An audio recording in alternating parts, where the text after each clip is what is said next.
and we discuss different concepts and issues that face us. I am a compulsive overeater. I'm a binger, I'm a purger, I'm a food addict who's in recovery. I'm also a drug addict in recovery. And I also had bariatric surgery. So there's a lot of components to my story. So what we do is, this is Why Wait for Recovery. Welcome. You can join us either live on Facebook, we live stream there, or you can actually, if you are courageous enough, step into a virtual room where we get to see you face to face. And today it's not really the we, it's the me, because Felice unfortunately couldn't join us today, but she'll be back next week. So, as an addict, the crazy thing that I have to face every single day is my head. My head takes me to places that I can wake up, like this morning I woke up and I think to myself, I have these crazy thoughts. The thought is, I'm ugly, I'm fat, I'm worthless, I'm useless, what am I actually doing? And these were actually really, for me, they seem very real, and it starts taking me down this dark place. But before getting into that, I wanted to discuss something that keeps coming up for me. I was a serial dieter, and as a serial dieter, weight has always been an issue for me my whole life. I don't ever remember not either being on a diet or restricting myself or binging or purging, or just everything always seemed to revolve around food. I equated happy with being thin. And then when I wasn't thin and I was really overweight, and as I was high 20s, when I was wearing these big clothes and I was uncomfortable in my own skin, I was miserable. I put my happiness into something that was very physical instead of really the way that I was on the inside. And I came to realize, I always said when I was happy, I didn't eat. And that's a really strange thing to say, because we need to eat to live. But for me, eating wasn't the living component. It was really that part that became my friend. It became the thing that I went to when life was showing up and I was feeling uncomfortable or stressed out or unhappy, or just whatever emotion I was feeling at that stage. Food became the way that I medicated myself, so I could not have to deal with the emotions that I was feeling. I was never equipped to deal with emotions. It's not something we taught in school. They don't tell us, like, these are the different feelings you're going to feel, and these are the things that you do once you start feeling them. So for me, the sense of feeling stuff is something I've had to have tools to be able to learn to do. So this reminds me of those days when I used to diet. So I would diet, I would lose weight, I would then reward myself by thinking, I've got this, I've done it, and reward myself by gaining the weight back.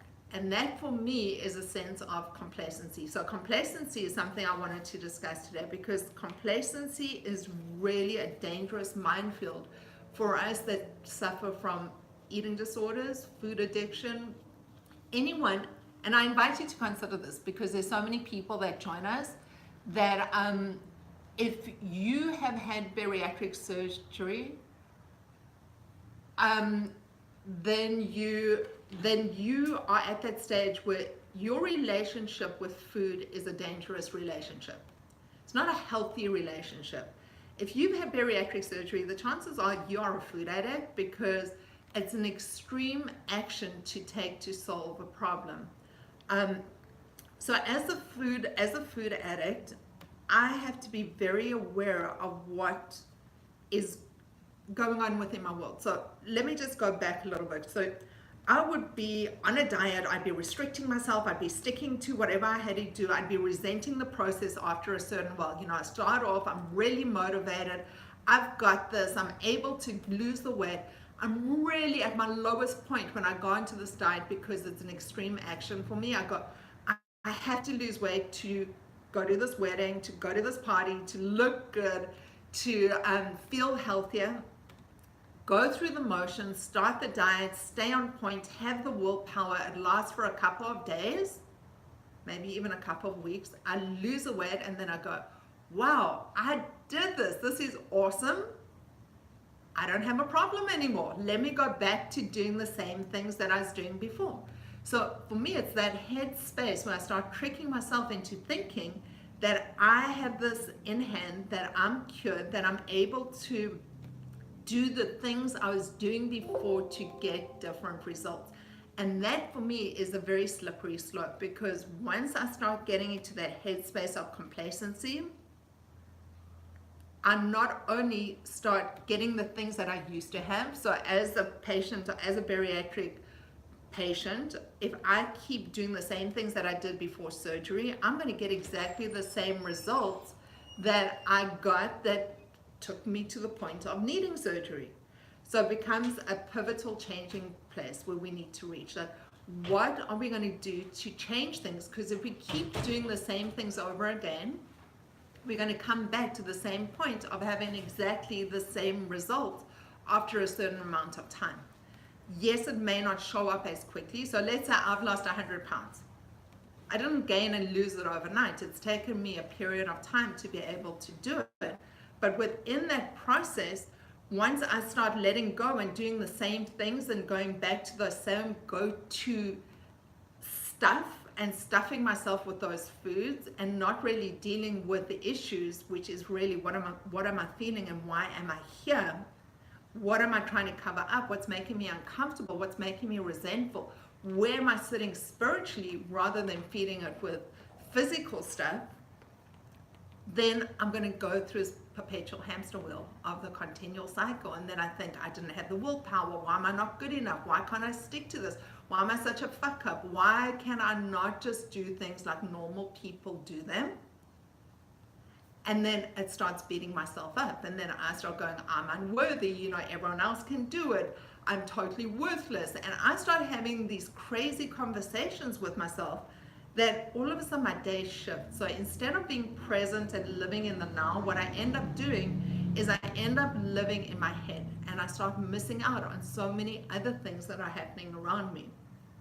I always thought my thoughts were like the absolute best thoughts. They were these pearls of wisdom, okay, that not only did I have to share with everyone, and not only did I have to tell everyone, but they were the absolute truth. And what I've come to learn is my thoughts really, most of the time, are really not that wise.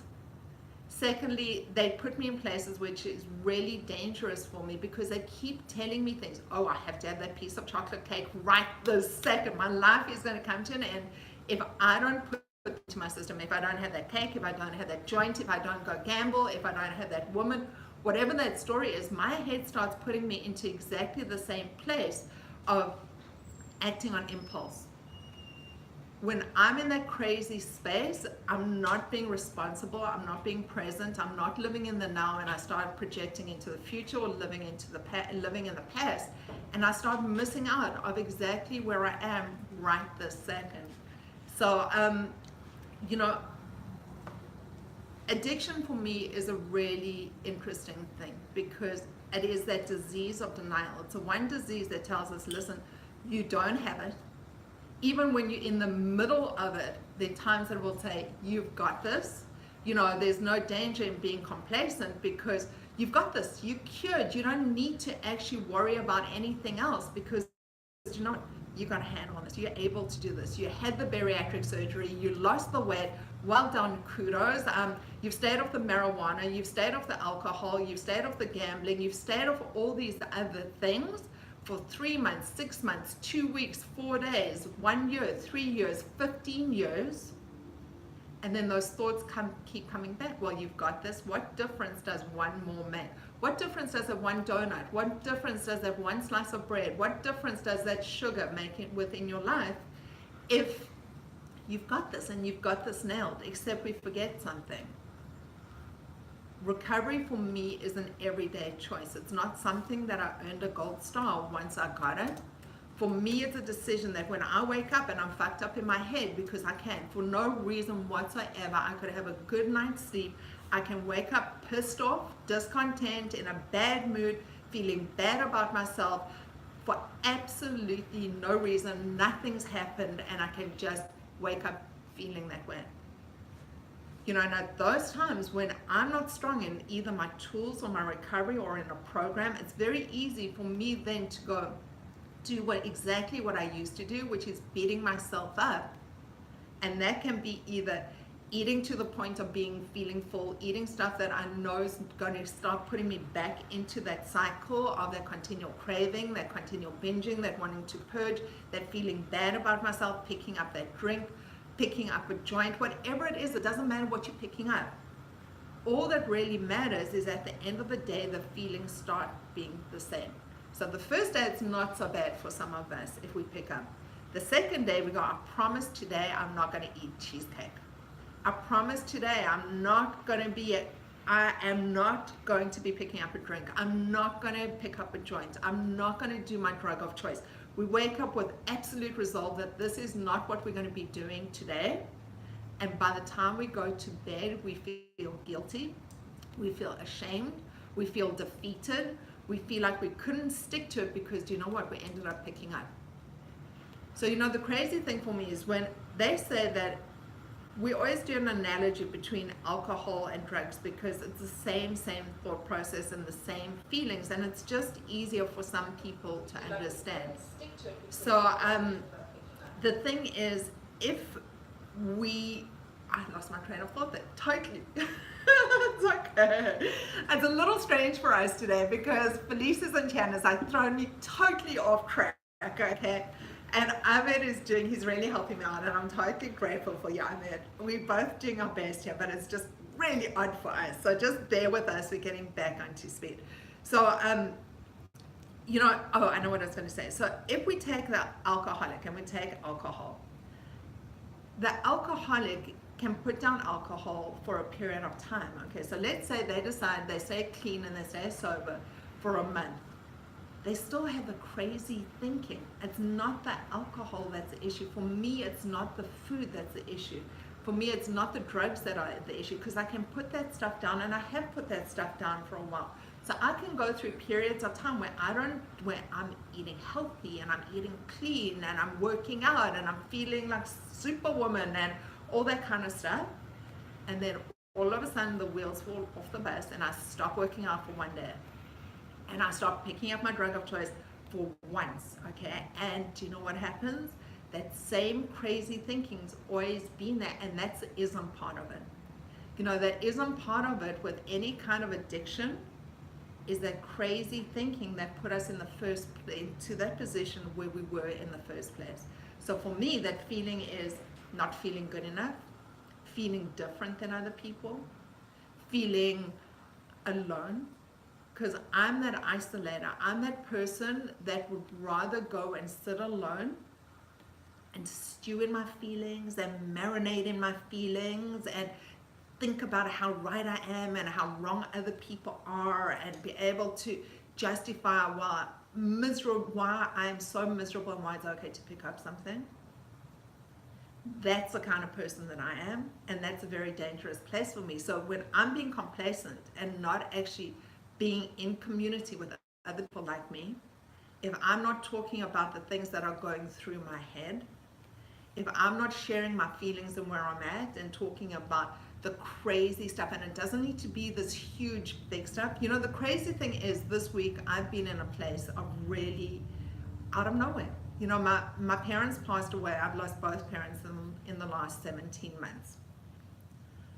The house has been on the market. All of a sudden we get an offer on the house, and instead of being happy that this is the end, or it's closure and it's the end of the cycle, it put me into a major depression, because all of a sudden this is an end of the era. This is an end, and it's final, and it's saying goodbye. And for me, that's what I focused on, rather than on the happy place of this is done and we can move on and it's a new chapter and fabulous. So my headspace then starts taking me into this major space of not being able to do anything. I want to stay in bed. I want to crawl into a ball. I don't want to speak to the kids. I don't want to make them dinner. I don't want to go shopping. I have a long list of don't want to do's. And what that ends up doing is, once I get to the end of that road, the only thing I want to do is pick up whatever that thing is. And it's crazy. We look at food addiction as this crazy, silly kind of addiction. But if we look where it lands up, and it lands up with the diabetes and the cancer and the heart disease, and it puts us in positions where all of a sudden we're dependent on other people to look after us, because our health is failing and our joints are going and we as a people are not only falling apart physically, but mentally we get trapped into that little space where everything is bleak. Life isn't filled with joy. We're not happy to be living every single day. We're in that space where we live with constant fear. What's going to happen tomorrow? What happened yesterday? All these different things, rather than just being exactly in the moment of being happy and present. So I just wanted to quickly get a little bit of feedback in terms of what brought you here. Why are you here? Hi. Hi, how are you? I'm Diana.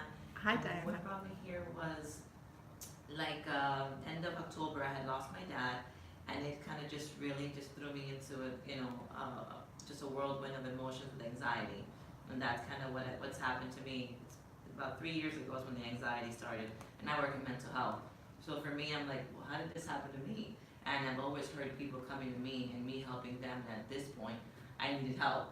So I ended up in Dr. Felice's office, and then from there, that's kind of how I got here. But it's been a tough journey when you lose your parents, and that triggered something in me because my son had passed in 2002.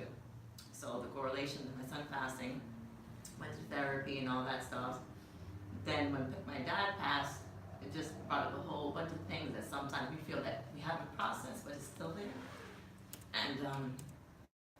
And that's some of the things I feel like we just don't deal with, My addiction is, I think in the past maybe it was like retail therapy, things like that, which is obviously not good. So addictions of any kind are not good, but just really my anxiety is what got the best of me. And I have 2 small children, so I need to be there for them. I have a husband who I need to be there for. And what I'm learning is self-care, and be it if I needed to take my medications, and then my big thing is like I could do it without medication. I could do it, and there was a time that Dr. Felice was like, you just need to take what it takes to get you better. Don't you want to get better? And it's like, yeah, I do. And I guess I'm just so used to being the one to help, but then to have to ask where it was so tough for me. I don't wear an S on my chest, and I know that, but it was very prideful, for me. So, firstly, I'm very sorry for your loss. Thank you. No, I absolutely understand that 100%. And I'm also that tough person. I am that achiever. Everything always looks good on the outside. Yeah. You look at me, I've got this, I got this nailed. I was the PTA mom. I was like the super mom who got all the kids to wherever they needed to be. And anything you needed done, you asked me. And then all of a sudden, when my mother passed, I wasn't the same person. And when my father passed 14 months later, the wheels fell off my bus. And honestly, I felt lost. And it's taken me a couple of months to get over it. And it's not something you get over. It's a crazy thing. Grief, I've learned, and I'm not a therapist. This is just my personal journey. Grief, people process and go through it differently. And for me, I tend to suppress it. I'm not very comfortable with feelings, and I don't for me, being a weak woman isn't something that goes down well with me, because that's my perception, which is absolute bullshit. There's no weakness in feeling a sense of loss or compassion. And I keep telling myself, if I didn't feel lost without them, it wouldn't. My parents were that awesome that my grief for them is huge. Because they were such amazing people. I believe my father walked on water. He was an absolute God in my eyes. I absolutely adored him.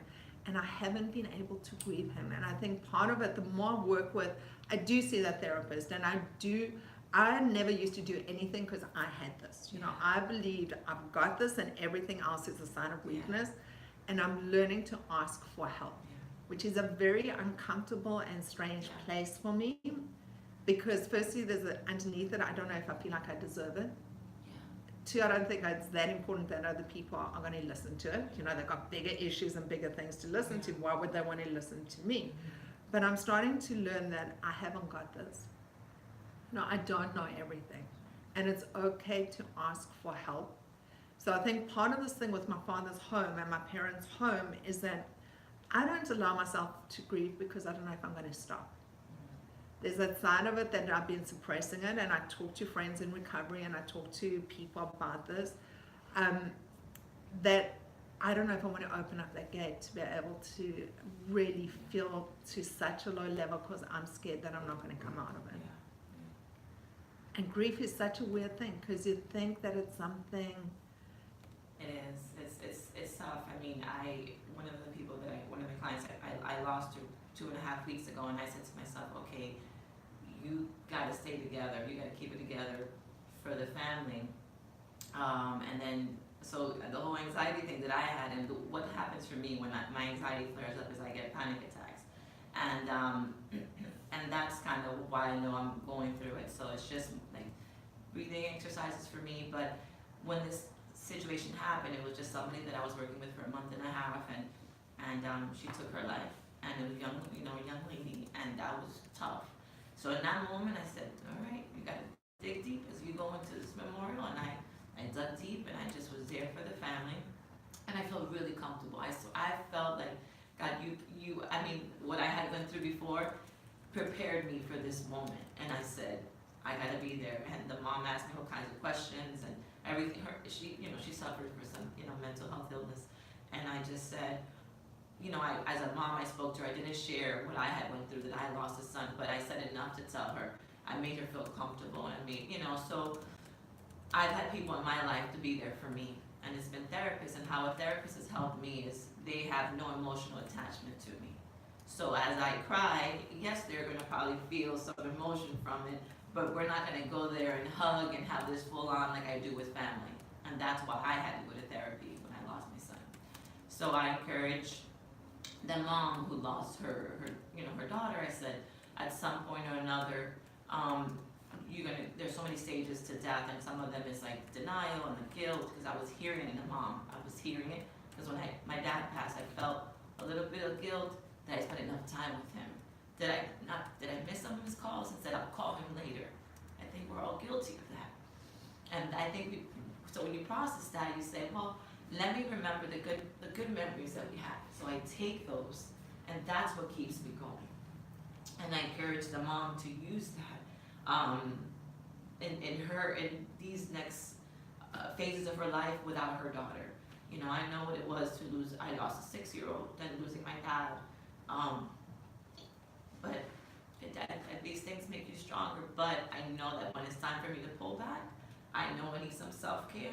My husband knows it. My kids already, they know I work in mental health, so they kind of know mommy's not having a good day, And there are a couple of lessons in that as well. And one is, we can have bad days, and it's okay. It's okay to be human, because that's part of the human, what I believe is part of my human makeup. I can push myself in the days where I just say, I haven't got this, and I'm doing the best I can, and sometimes doing the best I can is just waking up and doing the minimum amount to be able to get through the day. And the days of being able to be kind to myself, because I find I'm extremely kind to other people. I'm very harsh on myself.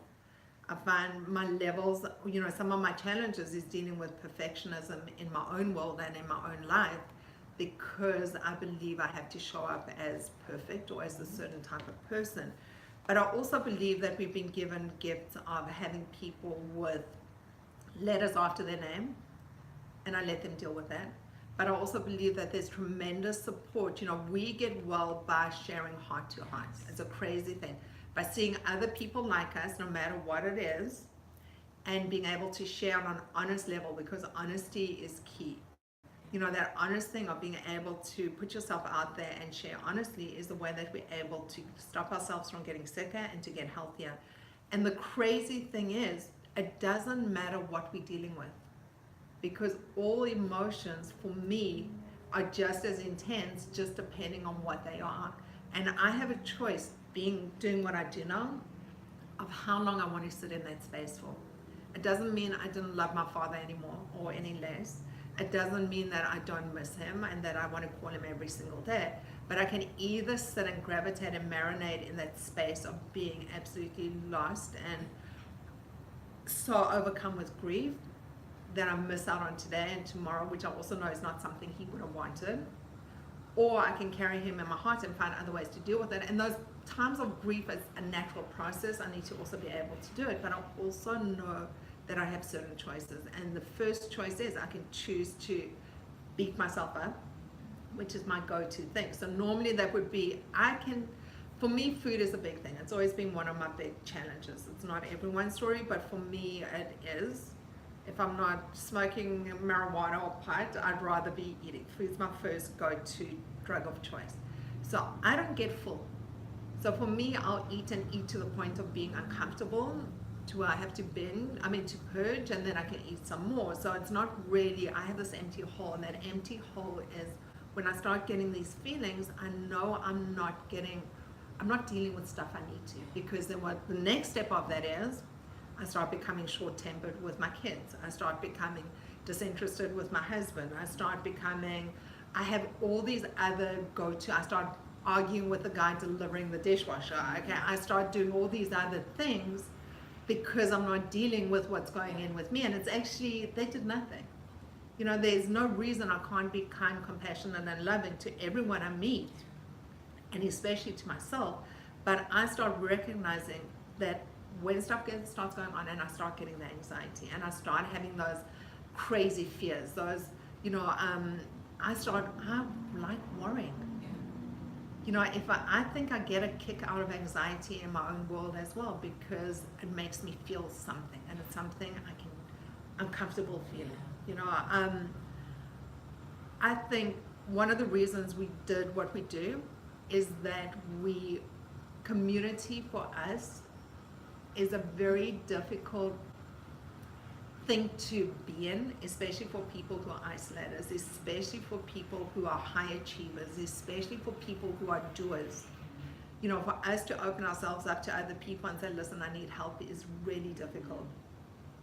And for us, and part of the reason why we have communities, people get to know us, that they can turn around and go, something doesn't sound right or look right with you today. What is going on? And sometimes being prompted by another person helps us talk about where we are. And then there's the other side where life starts showing up and things are really good. I'm doing well at work. Things are great with my spouse. My kids are doing fabulously at school. All these things are falling into place. And then I go, I've got this, and I forget to do the work on myself.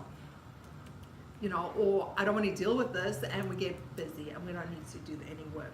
And then all of a sudden something happens, and it sends us into this downward slide, and it becomes this crazy place to be, So thank you for sharing that, because that is a very real thing that people get to deal with, and we don't want to deal with it.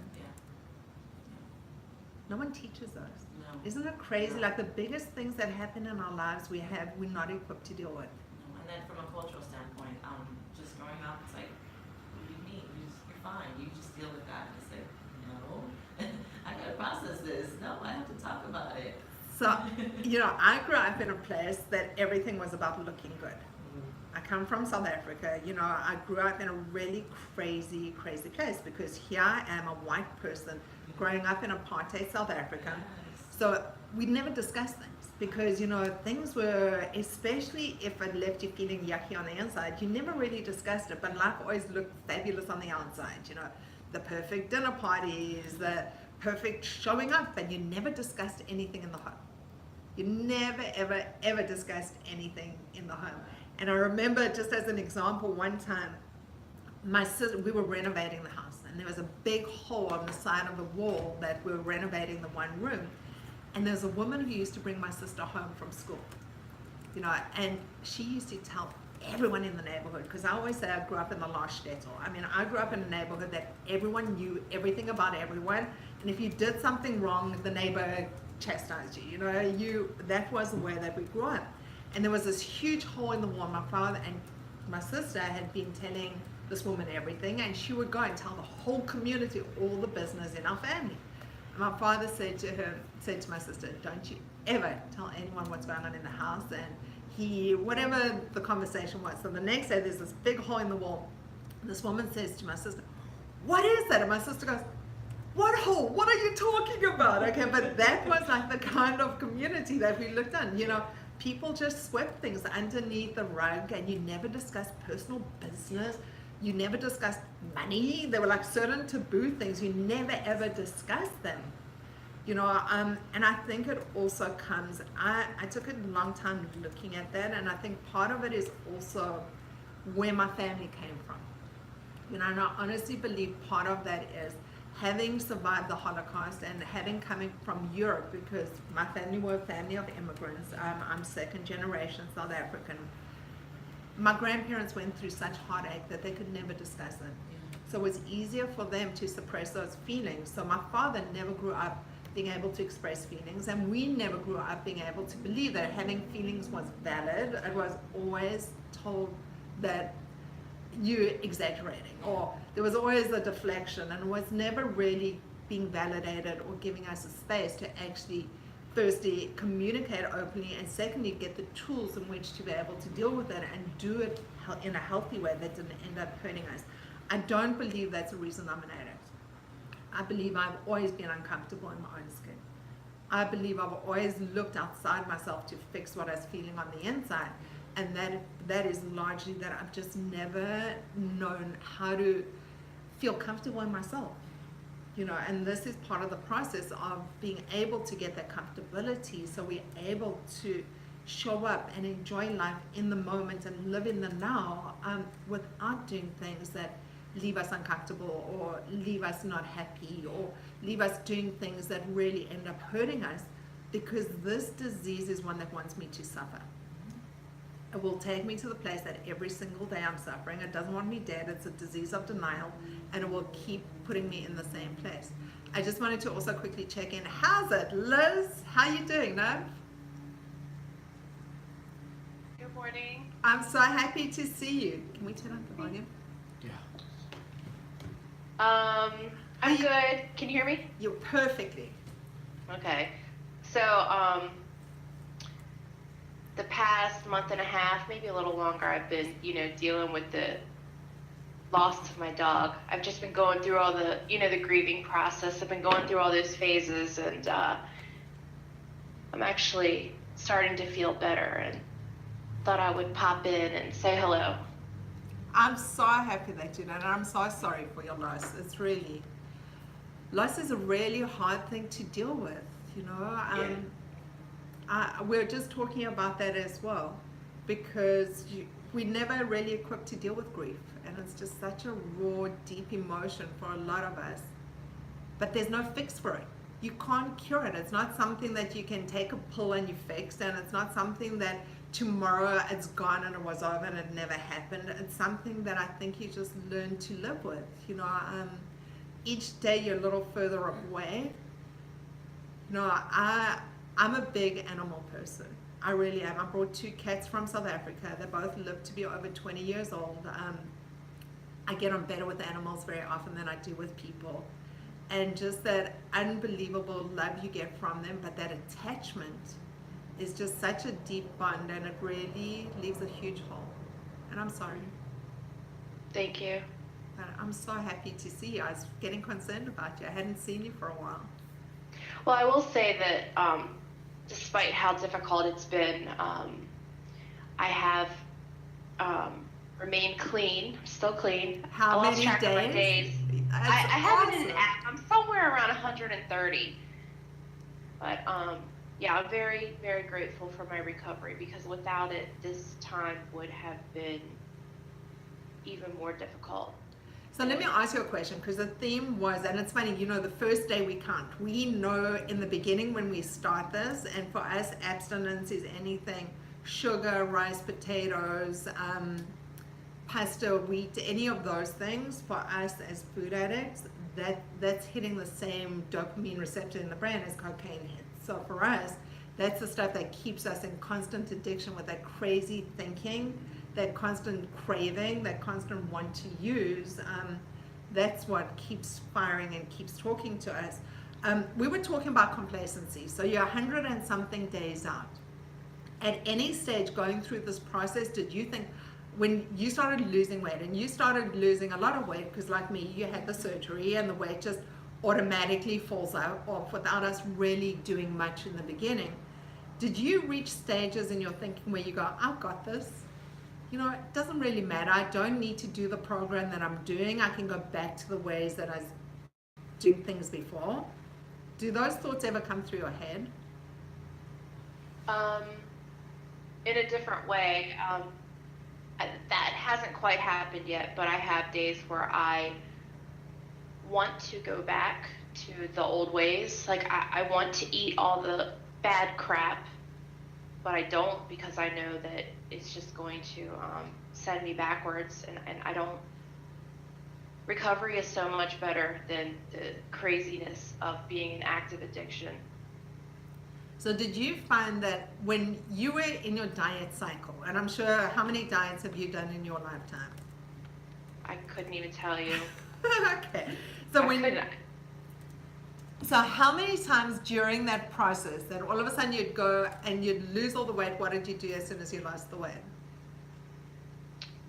Oh yeah, every time I'd get to a point where I, lost a bunch of weight, and I was like, yep, I've got this, and I'd go back to eating, whatever the way I was eating before I had started the whatever diet I was on, and I would gain all the weight back and more.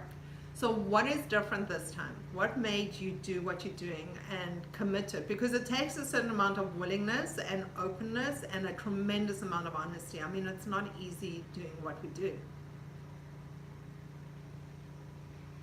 I don't know. It was a few things. I mean, I just felt like I finally hit rock bottom. There was nowhere else to go, and I finally realized that I couldn't do it on my own. I needed support of others, and what I was doing wasn't getting me any results. I was just in the same cycle over and over. So did you find, because I found for me there was a huge shift when I was in that diet cycle, or when I was a drug addict. I mean, I still am, but when I was using whatever it was that I was using, when I was in that mindset, I can't and I won't and I shouldn't, and I had that mindset, I started becoming resentful that I was being punished. I can't have this while everyone else is doing it. I can't. And then it became a fight of willpower. And I think for me, the biggest shift of doing what we're doing is that now it becomes a choice. I don't have those same resentments. I don't feel like, when other people are doing what they're doing, and I go out and people are drinking and people are eating whatever they want, and sometimes the people who are not that comfortable within themselves try to pressurize me into joining them. That's about them. And I don't just find I have a choice. I'm in a more peaceful, calmer place that I don't feel like I'm at constant odds with myself. I found that I was always fighting with myself. Mm-hmm. Did you find anything similar? Oh, absolutely. And while you were saying that, I was thinking of something else.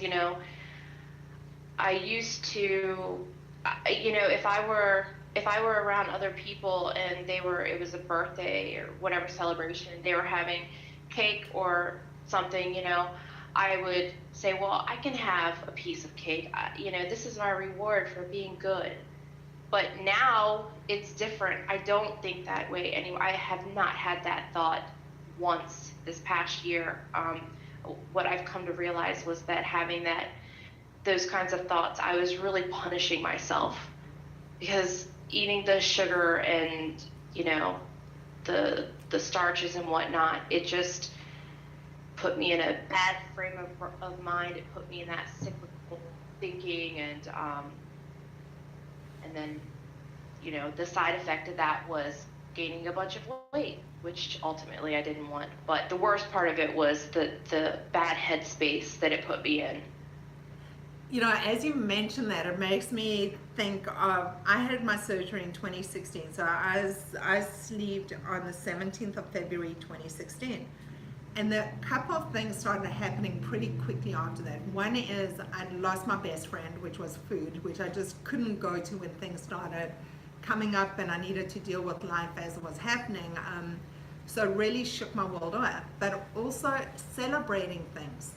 You know, I was the person that I would take the kids to the doctor and then take them out for ice cream afterwards, or I was the one who would pick them up and get them to feed my habit by taking them through drive-throughs and giving them all the shit that I wanted to have, and then I could justify why it was okay for me to have it, but I was using them as my pawns essentially. So all of a sudden celebrating life events became a different thing, because birthday parties are all about the cake, and you know, how do you celebrate things, especially in the culture that I was brought up, without the food? You know, how do you take out a food component and still be a celebration, which was a crazy, crazy thing for me to think about. As like, as Felice, as Dr. Felice always says, you know, you've got the person who's allergic to shrimp and they're going to anaphylaxis if they have shrimp. And they know it's going to happen. They're not going to pick up that shrimp. For me, when I start going into that food stuff, it opens up the same door for me, because then I become compulsive about it. Then I wake up and I'm thinking, what I'm going to eat today for breakfast. Oh, I just ate breakfast. What am I eating lunch? Well, I'm thinking, well, I'm eating my breakfast. You know, it's been 2 hours since I ate. What am I eating now? And it becomes this whole conversation. And let me eat, but I need to hide the wrappers. And I've got my secret drawer next to my bed that if the kids ever touch it, I'm going to lose it. And everything becomes this vicious, vicious cycle. So all of a sudden being able to clean out my space, when I'm not doing that, I don't think about the stuff. It's the craziest thing, and it doesn't happen overnight. The first couple of days of stepping into this is the craziest and the worst place to be, and the longest days I've ever had in my whole life.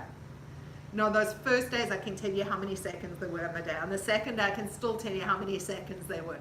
And that first month was tough, and then all of a sudden the feelings start coming up. And those feelings start coming up like waves, because there's nothing suppressing them. And you know, when I look at this, I go, the person I ran away the longest from, and the person I've given the least amount of time to, and the least kindness and the least compassion to, is really myself. I'll do that for anybody else. I'm the best friend, I'm the kindest person, I'm the most generous person to everybody else except to myself. And it's crazy. But Liz, I'm so proud of you, sweetie, and I love seeing those posts. I must tell you, I love you. Thanks. I love you too. Karen, do you want to check in, sweetie? Karen's busy with the dog. Yeah. Do you want to say hi? Yeah, you don't have to. Sure. No, absolutely. My name is Tamir. I had bariatric surgery about 16 months ago. I've lost over 100 pounds, and the reason I'm here is because that automatic losing of weight has stopped, and I feel like if I'm not, grabbing with both arms, I'm just gonna go back to what I was. So I was never. I had no background on this place, right? I mean, on this meeting, so I kind of didn't know what to expect. So I never got really great, because I see that like a recurring thing that with the 3 person that I've been speaking so far. I've been doing drugs pretty much all my life, right? I don't see myself as an addict. Maybe I am, maybe I'm not. I don't see really how that relates to overeating or to eating disorders in general, but I feel like even with the surgery and that with the sleep that I got and that my stomach is so small right now, I basically found ways to still eat as much as I want or eat stuff that I shouldn't be eating.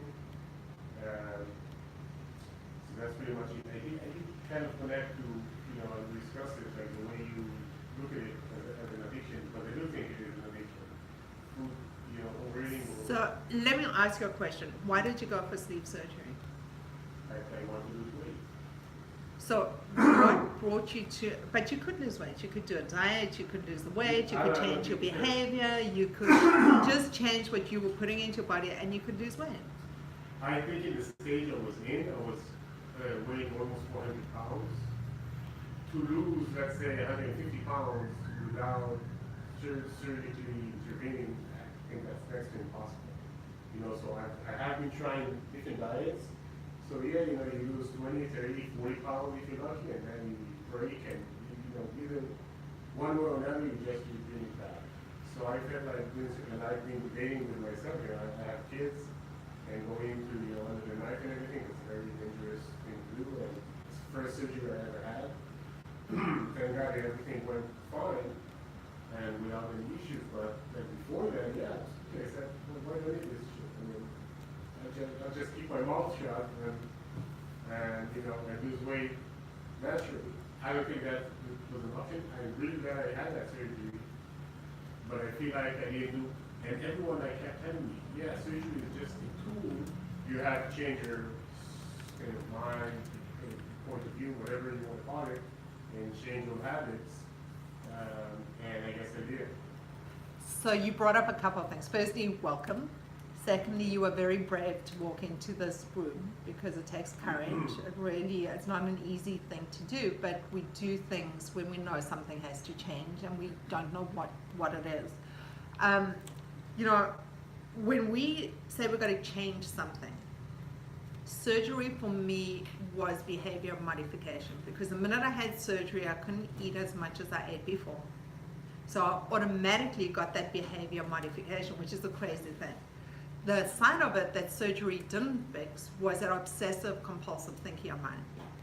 That compulsive thinking that puts me back in the same place where, do you know what, I can't eat a lot, but if I have a milkshake, I'll be okay. If I get a Big Mac and break it up into quarters, I can finish a Big Mac over the day and still get the Big Mac. But the point is, all that stuff that I was doing before, all those high calorie, high fat foods, I'm still putting into my system. I'm still going to get back to where I was before. So I come from a place where I know people that have either gained the weight back after surgery, they have either gone for multiple revision surgeries, and you brought up a really important fact. The surgery is not something to be played with. It's a tool for a lot of us who are absolutely at our lowest point. It's a big surgery. You go under anesthesia. It's like an hour. For me, it was an hour surgery. It was a night in hospital. It's not something that you go and you get your toes done like a pedicure. I was panicking. I wrote up a will. For me, it was a major decision. Not only was it a major decision, my medical insurance didn't cover it. I paid out of pocket. I paid $16,000 to go in under the knife to get made thin. That's what I that's what I went for. I also then had that thing that, am I losing enough weight? I became totally obsessed with the scale and with the numbers. So on the days I had lost weight, I felt good. On the days I hadn't lost weight and gained weight, I felt like shit. But there was also that point during my journey with me where I was gaining weight to such a point that I went, fuck it. Doesn't matter. I don't care. Okay, I'm fat anyway. What difference does it make if I have more of this, or I just eat what I want and I want it? So that was the point that I'd reached to, that I went in for surgery, which is a crazy, crazy thinking to me, because the surgery only works if we work it. Those not feeling hungry, not having the cravings, for me after 3 months started coming back. And 2 years in, it's full force same thinking, because no matter where I go, there's Haiti. Haiti goes with me everywhere, and it doesn't matter what this looks like, because this is a result of me making decisions every single day. It isn't that having surgery was easy, because let me tell you something, it sucked.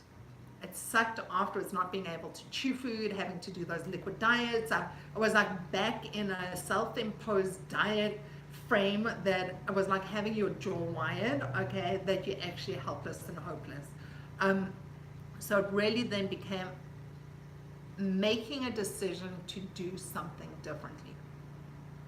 My body, when I'm using, and I'm talking of using sugars, the wheat, I'm not talking carbs, because they're carbs and vegetables. I'm talking about those foods that basically stimulate me to keep using, and I stimulate the cravings. If I keep going to that same place, I land up in that same crazy cycle. And the crazy cycle for me is, if I don't want to deal with what's going on around me, and it's never about the food really, it's about what's going on in my life at the moment. If I don't deal with that, the food stuff of it is a side effect. So my father dies, okay, and it's not just grief. I'm talking life shows up. I've got kids that are growing up. I've got kids with different issues. They're teenagers. They are crazy at times, and I can become crazy with them. I don't want to deal with stuff. So what I do, I pick up my phone and I start playing Candy Crush. So I can spend 4 hours playing Candy Crush, and I don't need to deal with anything that's going around me. That for me is zoning out, not being present, feeding whatever that addiction of mine is, because it's easy for me to swap one for the other. Okay, and it doesn't matter whether you are an addict or you're not an addict. That is for you to, that's your journey. But I can tell you something, out of my friends that are dope fiends and the heroin addicts and me, the pot smoker and the food addicts and the gamblers and the sex addicts and all these other addicts that are friends of mine, we all end up feeling the same way. We all end up feeling ashamed, guilty, demoralized, not good enough, feeling different, feeling alone. So the feelings that we have in common, doesn't matter how we got to that point. The point is, what do we do about it moving forward? We can either choose to stay where we are and stay inside our head and stay miserable. So misery is always an option. Or we can choose to do things differently.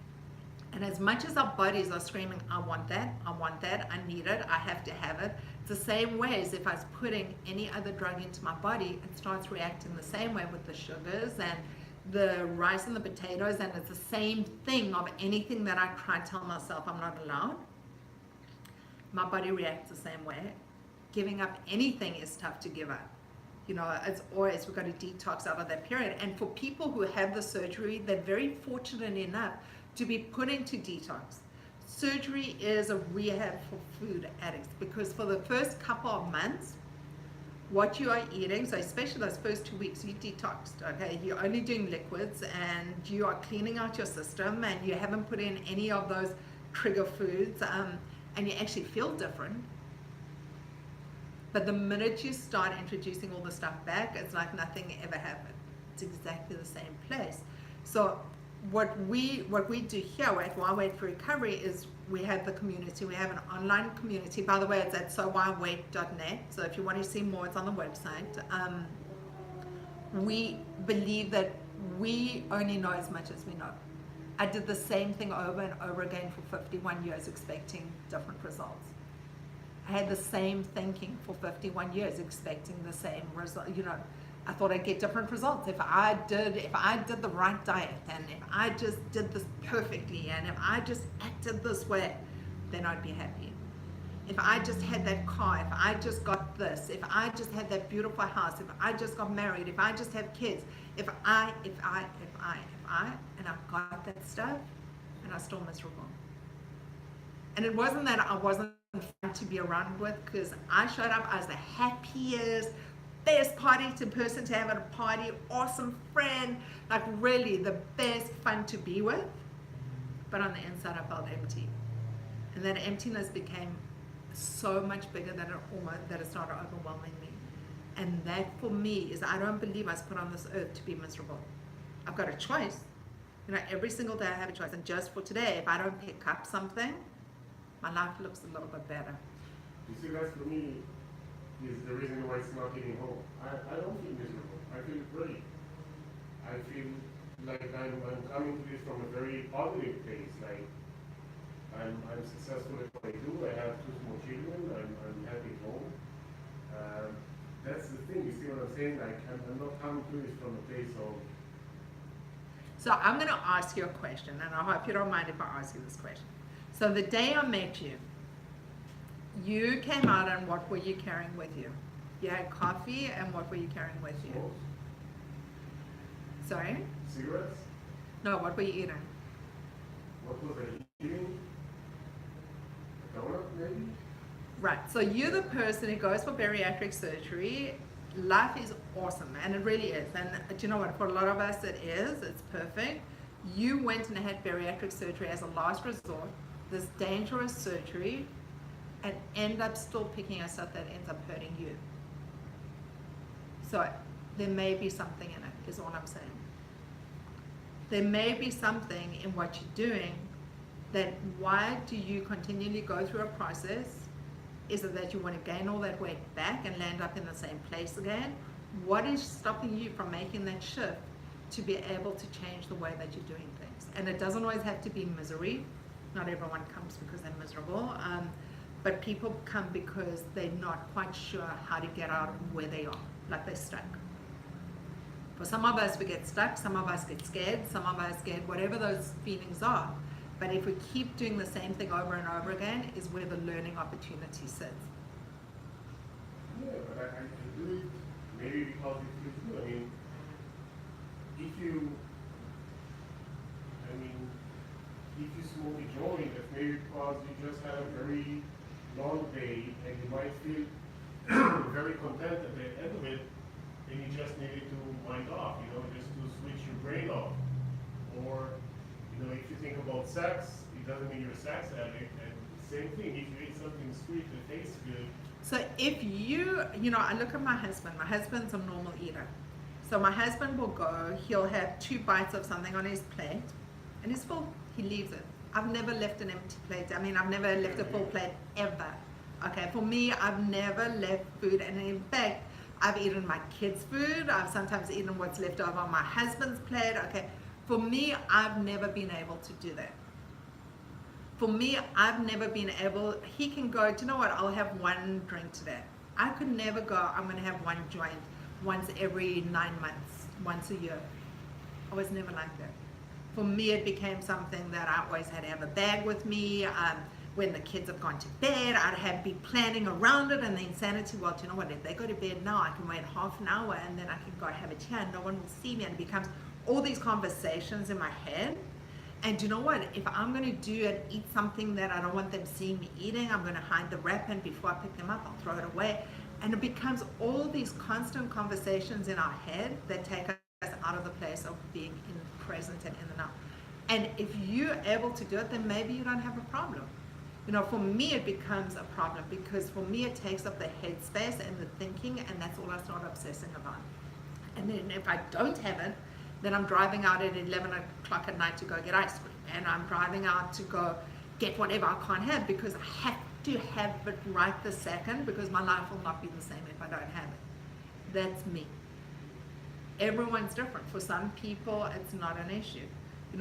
For me, that compulsion and obsession become my impulses to action, and that's what I do. It drives my actions, rather than the other way around, for me being in control of what I'm doing. I have a choice. I have a choice of what I put into my body. When I'm using, I don't have a choice. When I'm using, all bets are off. So I'm smoking pot, I'm picking up all the shit that's feeding my addiction, and all of a sudden I'm doing crazy stuff. My life starts revolving around it. I'm not present with my kids. I'm not reading them stories. I'm out of the house going to school. I'm doing other things that I should be doing other than being present and in the moment. And that's the problem for me. Everyone's different. But I also believe that we have learning opportunities as people to be able to learn from each other. We live in a different time. I don't want to do the same things again because I'm tired of getting the same results. I'm tired of being back in that same place. I feel I've been given a gift to try to do something differently. But I also know we are running out of time. We've got 1 minute left. So I just wanted to say, firstly, Karen, we didn't get to hear from you, but we will. For everyone who joined us, thank you for joining us. We will be back next Sunday at 9:30 Eastern Standard Time. We invite you to sign up for our free meetings, come to them, and also we have some classes about stopping emotional eating. She's bad, I'm not, she's thin, I'm not, all these different kinds of things which teach us coping skills and gives us tools. And my name's Hailey, and thank you for being part of my journey and part of my recovery, and I love you, and have a beautiful week, and peace out, everybody.